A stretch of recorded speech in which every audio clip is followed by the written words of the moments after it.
12e journée de Ligue 1 et suite des 4 autres championnats majeurs ce week-end. Les amis, c'est l'occasion de profiter des opportunités de pronos sur BetClick. 100 € de bonus sur le premier pari s'il est perdant avec le code LEXCITY via le lien en description. Conditions pour jouer dans le bandeau jaune en bas de l'image. Voilà, il est en retard. Non, on n'a pas entendu. Bonjour professeur. On vous le ramène, il était en retard. Je l'appelais hier, il a joué à FUT, il a pas fait les devoirs.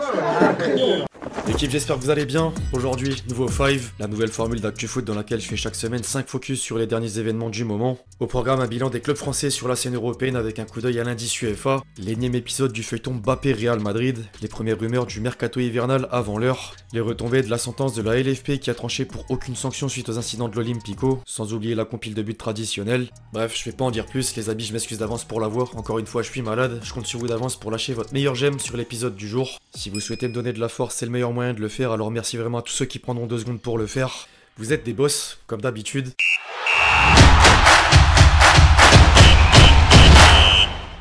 La semaine avait mal commencé pour les représentants du drapeau tricolore sur la scène européenne. Paris et Lens sont tous deux tombés en déplacement et n'auront plus le droit à l'erreur sur les 2 dernières journées de la phase de groupe de Ligue des Champions. La vidéo sur le PSG est déjà disponible sur la chaîne, mais petit commentaire sur le Racing qui a subi un arbitrage plutôt particulier pour ajouter de la frustration à la défaite. Les 100 et or ont récolté 8 cartons dont un rouge à Eindhoven et battent un triste record car aucun club n'avait reçu autant de cartons lors d'un même match dans l'histoire de la Coupe aux grandes oreilles. Loin de moi l'idée de trouver une excuse, les images parlent d'elles-mêmes.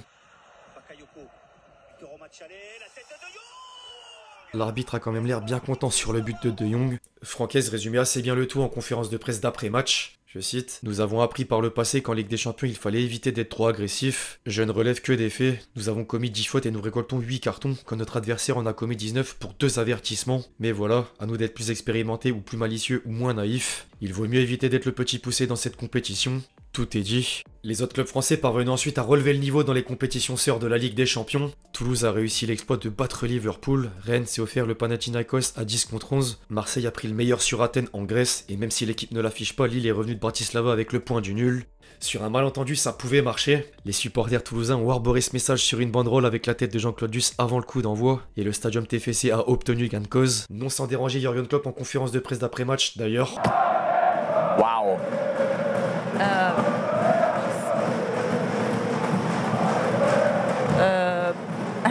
Il gardera sans doute en mémoire le passage dans la ville rose. Plus sérieusement, la déception du coach des Reds faisait la une en Angleterre. Les tabloïds anglais ont placardé le visage de l'entraîneur allemand et utilisent Toulouse dans leur langue pour faire quelques jeux de mots en titre. La décision de la VAR de refuser le 3e but de Liverpool à cause d'une main passe également au travers de la gorge. Par contre, en parallèle, la dépêche met sans surprise en avant les images de la fête et parle d'un TFC à la folie. Toulouse fait en même temps les affaires de la France à l'indice UEFA. Les résultats des représentants du drapeau tricolore en Ligue Europa et Conférence réduisent l'écart avec les Pays-Bas de 0,003 points. On y est presque. Pour être bien complet sur la Ligue des Champions, les amis, petit résumé en bref des autres équipes. Le 11 type de la semaine de l'UEFA est dominé par l'Atlético de Griezmann grâce à la claque infligée au Celtic. Les inattendus concernent le Shakhtar, vainqueur du Barça, comme Copenhague, victorieux de Manchester United. Sans oublier Kane et Haaland qui intègrent le top 5 des meilleurs buteurs de la compétition avec autant de buts derrière Højlund et Morata. 6 clubs sont déjà qualifiés pour la phase finale dont le Bayern, Leipzig, le Real Madrid, la Real Sociedad, l'Inter et Manchester City. Affaire à suivre.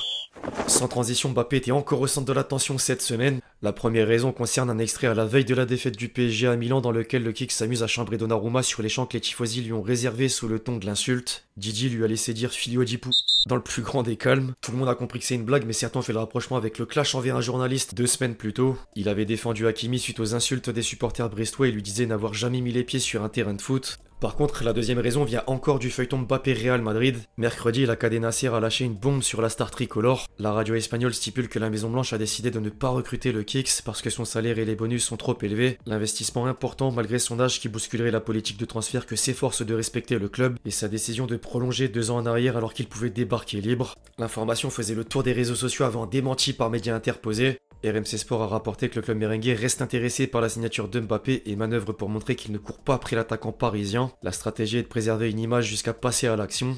Les rumeurs poussaient d'ailleurs le Real Madrid à sortir un communiqué quelques jours plus tôt pour démentir. En revanche, le PSG joue au roi du silence et il a fallu un entretien de Nasser Al-Khelaifi dans les colonnes de la Gazzetta dello Sport pour connaître la position des dirigeants parisiens. Certains considéreront peut-être que c'est de la langue de bois, à juste titre. Je n'ai pas vu, nous sommes tous concentrés sur nous-mêmes et notre football, pas sur les autres. Kylian continue d'accomplir de grandes choses. Personne n'a joué 2 finales de Coupe du Monde et même marqué un triplé. Kylian est le meilleur joueur au monde. Kylian est le meilleur joueur au monde, il a dit. C'est formidable de le voir à la tête du PSG et de la France. Il a un effet positif sur nos jeunes, il nous aide à construire notre avenir. En parlant de l'avenir du club, il a donné plus de précision ensuite. Plus qu'une révolution, c'est une évolution. Nous visons le sommet, nous cherchons toujours à nous améliorer et à grandir. Les nouvelles fondations ont besoin de temps, d'un objectif, de patience, de persévérance. Un projet se construit avec un plan, pas sur quelques courses. Nous avons une nouvelle philosophie à long terme, sur le collectif et non plus sur les individus. Aujourd'hui, j'aime regarder le PSG, comme je pense que nos fans le font. C'est la bonne méthode, avec le nouveau centre d'entraînement, le meilleur au monde, les meilleurs du monde. C'est un coup de pouce pour l'avenir. Outre les rumeurs, le nom du Kicks apparaissait malgré lui dans d'autres interviews à l'image de Bein qui a demandé l'avis de Deschamps sur le Ballon d'Or. Il aurait mérité de le gagner. Qu'il soit troisième, c'est une déception. Je ne dis pas que Messi ne l'a pas mérité ni Haaland.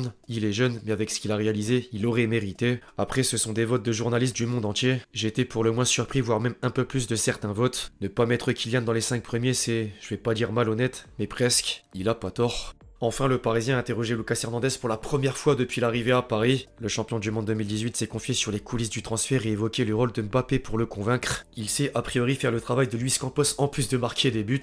Ce transfert, j'en ai pas mal parlé avec Kylian parce que je m'entends très bien avec lui. Ce sont des petits textos, des appels pour voir comment je me sens au Bayern. Un jour, il m'a demandé si j'étais ouvert à venir et il a tout fait pour me convaincre. Quand les petites rumeurs ont commencé à sortir dans la presse, il m'a appelé pour demander mon avis. En parlant de transfert, les amis, le mercato hivernal démarra le 1er janvier, mais les premières rumeurs sortent déjà sur la toile. Fabrice Hawkins d'RMC Sport a révélé que le PSG envisage de recruter 2 joueurs lors du premier mois de l'année 2024, dont un défenseur gauche ou central et un milieu de terrain. Certains confrères ont même mentionné des noms. Foot Mercato indique que la direction parisienne s'est vue proposer Quentin Merlin, le défenseur nantais, et Luis Campos supervise 2 cracks du LOSC. Le conseiller sportif apprécie le profil de Lenny Euro, le jeune joueur de 17 ans, et Lucas Chevalier, le gardien de l'équipe de France Espoir. En parallèle, une source turque place le club de la capitale dans la liste des clubs intéressés par Alphonso Davies. Tiens, on serait bien plus que sur de la concurrence avec Nuno Mendes. Les amis, n'hésitez pas à me dire ce que vous en pensez dans les commentaires. Dans le reste des rumeurs, sinon, le Barça pense à Julián Alvarez pour remplacer Lewandowski qui est envoyé en MLS ou encore en Arabie Saoudite. La Juventus souhaite profiter de la situation de Calvin Phillips à Manchester City pour l'attirer à Turin. Quant aux officiels, après Vinicius et Rodrigo, le Real Madrid a poursuivi l'opération prolongation au milieu de terrain avec Camavinga et Valverde qui ont rallongé jusqu'en 2029. Du côté du Proche-Orient, un ancien de la Maison Blanche en la personne de Benzema a justement poussé Nuno Espirito Santo vers la sortie. L'ancien coach de Tottenham est éjecté du banc d'Al-Ittihad et Roulon Lopetegui est pressenti pour devenir le successeur. Une première offre est posée sur la table.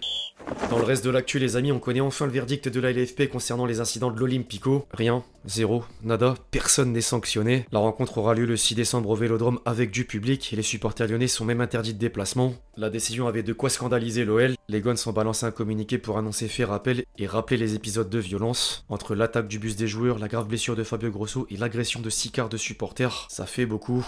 Tolisso comprenait pas non plus en conférence de presse hier. Je ne comprends pas l'absence de sanctions, c'est une décision qui n'est pas réfléchie. Je ne sais pas si on se rend compte que notre coach a failli perdre un œil, je trouve fou qu'il n'y ait aucune sanction. J'ai vraiment eu peur depuis l'intérieur du bus. Il va se passer quoi quand on va y retourner? Qui nous dit que ça se reproduira pas? On fait quoi s'il y a pire? On fait quoi si les vitres sont encore cassées? Des questions sans réponse à l'heure actuelle. Avant de clôturer la vidéo les amis, c'est l'heure du plaisir habituel avec la compile de buts traditionnelle. Kovacic told to get out of the way, and that's why! Whipped in by Koke. Lino tees it up. Here's Morata! Et le centre derrière la frappe. Attention, c'est espace pour le Hollandais. Xavi Simons, une nouvelle fois dans la surface de réparation. Oh, c'est absolument superbe! Le deuxième but en Ligue des Champions pour Xavi Simons! Bref, l'équipe, c'est tout pour le 5 du jour. J'espère qu'il vous a plu. Je compte sur vous si c'est le cas pour lâcher votre meilleur j'aime, comme d'habitude. N'hésitez pas à réagir dans les commentaires sur tous les sujets qu'on a traités aujourd'hui. Puis d'ici là, on se retrouve très vite sur la chaîne pour de nouvelles vidéos. C'était Lextier. Ciao, ciao.